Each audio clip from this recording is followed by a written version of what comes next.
So to open the movie, I wanted a very non-typical Wipeout shot with a vehicle pass by which was almost abstract. So if you're a long-time fan of the series and think back to the original backstory for Wipeout, it's also a metaphor for a particular moment in the life of Pierre Belmondo, the creator of anti-gravity technology. Wipeout 2048 is all about going back to where it began, so we thought it'd be really cool to include some visual references like this one that are metaphors to emphasise that point.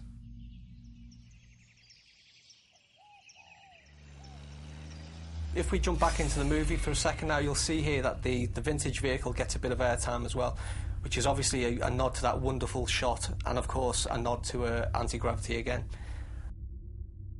One of the main points of the intro is primarily to show you how the sport of automobile racing has evolved in the world that Wipeout takes place in, to where we begin in 2048.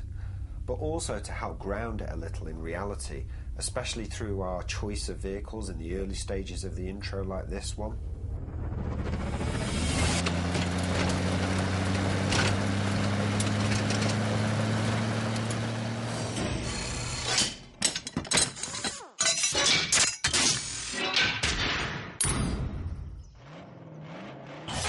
The next transition takes us to an intermediate stage. We call this shot Blueprint. It's kind of like the design that actually never made it into real life. The next stage we go into a transition into the open-wheeled contemporary racing category.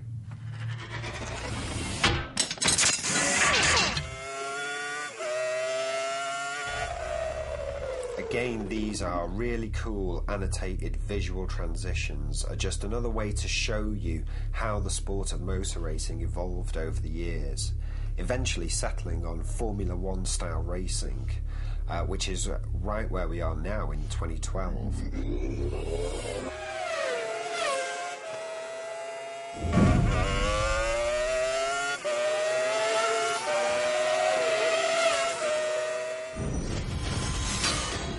So, if you blinked, you may have missed the Pfizer logo appearing in the top left corner there. If you know your Wipeout history, then you'll know that Pfizer is one of the longest running teams in the sport.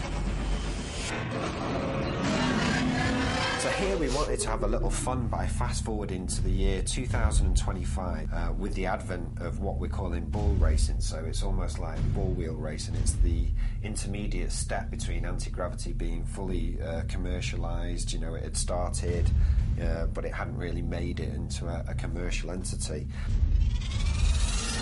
You'll see in this sequence that the vehicles actually drive up the side of the wall. What we didn't want to do at this stage is say that this is AG right now. This is still very much a surface-based racing game, so the mag strip stuff was obviously the next phase that we go into.